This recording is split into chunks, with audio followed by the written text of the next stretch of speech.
Take a look here right alongside me and behind me. This home in Wendy Heights, a tree fell on the front porch onto the awning over here. You can see right behind me. The Capital District is now a pole vault party with some of the best pole vaulters competing from across the nation. Right after when the lilacs and dandelions bloom and the ground temperature gets above 55, that's the perfect time to get some morel mushrooms. Try one on and then make adjustments as you go.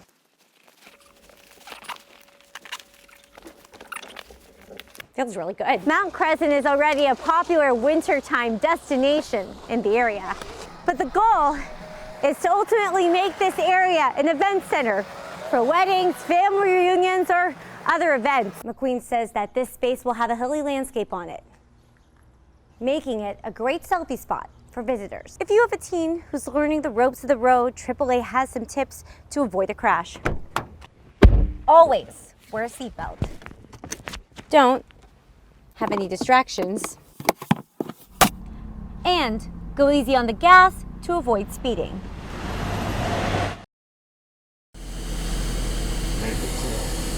In a hospital room, surrounded with pictures of children and grandchildren. It was my doctor who said, Mike, you need to go to the hospital because I see something worse than what you're being told here.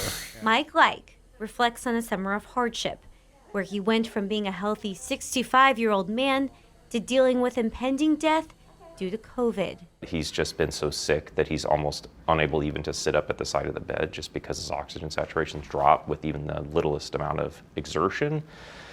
And so it's been just a huge roller coaster for all of us. That's what COVID can do, and that's kind of the message I want to leave to people. It's one last message Mike hopes will sink in for others. The thing that we've done wrong in this country is politicized COVID. We need to get the politics out of it and let the healthcare professionals sort this out and begin to figure out what is the real science behind all of this. Mike had reservations about the vaccine and didn't understand all the research, so he didn't get his shots. And had I known that or been willing to talk to my doctor about it, I would have taken a shot. As it is, I didn't. I was still looking at it, but because I was, had myself busy at work and working, I just didn't take time. Not getting the vaccine determined Mike's fate.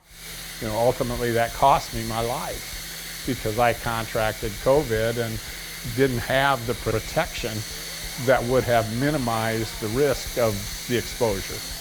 And I feel bad for my kids for that because they're the ones that are going to miss out the most. We don't want this to happen to anybody else. That will help us, the healthcare community, because then we're not going to continue to get run down with all these COVID admissions that are preventable. As family members like Mike's daughter Erin cope with the hard reality that's ahead. I knew I would have to bury my dad someday, but I didn't think it would be now. Mike feels compelled to ask the public one thing before saying goodbye. Love. We forget about love.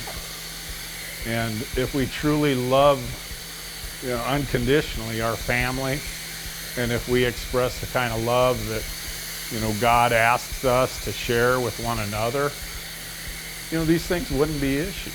In Omaha, Isabella Basco, 3 News Now. Liz has been a railroad wife for 16 years.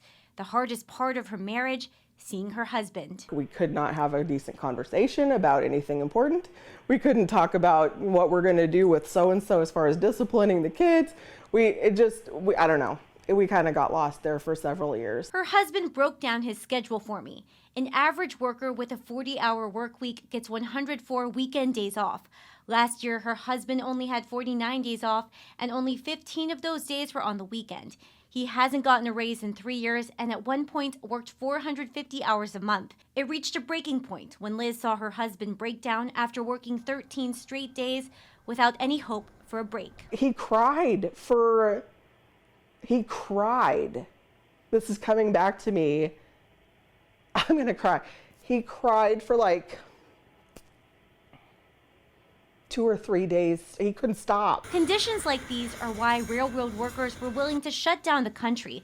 Kelly Pettis is married to a locomotive engineer. She lives in San Antonio but traveled to Omaha in April to protest outside the Berkshire Hathaway meeting after they celebrated record profits. My daughter is 2.5 now, but earlier this year she ended up in the hospital, and he gets 7 attendance points for every day he misses. They only get 30 for their career. Feelings of isolation, never knowing where a spouse is or what time they are coming home or going to work. Liz and Pettis say that's the norm for a railroad wife. They need to know they're giving their days and their nights to people who realize that these people need to be taken care of. I think you've had enough. You know, you finally hit your limit. And Liz says she still needs to see the tentative agreement between the railway companies and union leaders. She's still skeptical, but is thankful for congressional leaders for stepping up on behalf of the workers. In studio, Isabella Basco, 3 News Now. At first glance, Joe Miller might look like a typical high school junior, but this past year has been anything but typical for him and his family. He's living with the effects of liver cancer. It's super rare, actually. The doctor said they've never seen it, and it's usually a cancer that's found in younger kids or babies, and I got it at 16 years old. Joe missed his whole sophomore year with chemotherapy and months in the hospital. Earlier this year, he received a liver transplant. It's been a long journey for our family, and one that's still going on. After a rough year, Jason Kyman, a family friend, stepped in and made a huge gesture. Since Joe was a passionate University of Michigan fan, Kyman paid for a dream trip to Ann Arbor. He took care of everything from hotels and gear to sideline passes. This past weekend, we got pre-game and post-game sideline passes, and our seats were right behind the Michigan bench, like 3 rows up. Joe also got to meet his idol, Wolverines quarterback J.J. McCarthy. I met him on the sideline after the game, like before the game, and then got to talk to him a little bit after. For Kyman, granting this wish was a no-brainer, calling Michigan games life-changing and electric for fans like Joe. I've been paid back 100 times over.